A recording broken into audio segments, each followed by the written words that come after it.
Сәлеметсіздер ме балалар?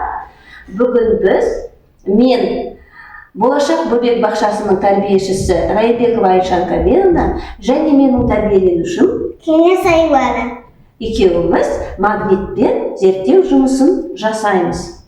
Ол үшін бізге қандай заттар қажет? Айлана, қандай заттар қажет? Айтшы.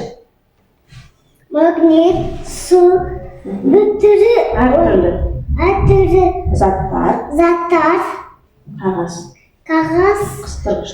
қыстырғыштар, мәні ұнтағы.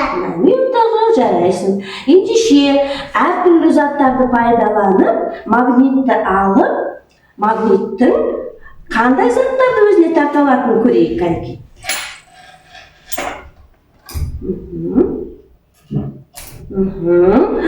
Қарашы, Айлана. Қарашы, қандай заттарды магнит тартып алды? Қандай заттарды тартып алды? Құрамында темірі бар заттарды, иә? Қане қайталашы. Құрамында темірі бар заттарды тартып алды, иә? Иә. Ал қандай заттар қалып қойды? Қандай заттар? Неден жасалған? Мысалы, темірден жасалған жоқ қой, иә? Неден жасалды? Ағаштан, сосын пластмастан, жасалған заттарды магнит тартып ала алмайды екен, иә? Ал енді келесі біздің жұмысымызды көрейік. Бізге су кедергі бола ма екен магнитке? Магнит судан алып шыға ала ма екен? Мысалы, қағаз қыстырғышты салып қойсуға. Және де магнит арқылы тексеріп көрді. Не істеді магнит? Не істеді қағаз қыстырғышты? Не істеді судан?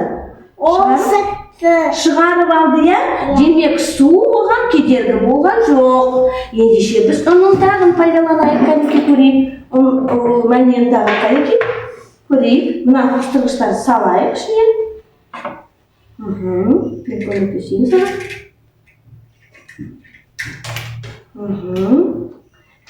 Мәнен ұнтағы кедергі бола ма екен магнитке? Кәнекей көрейік. Магнитті ала ғой. Ала ғой, ала ғой магнитті.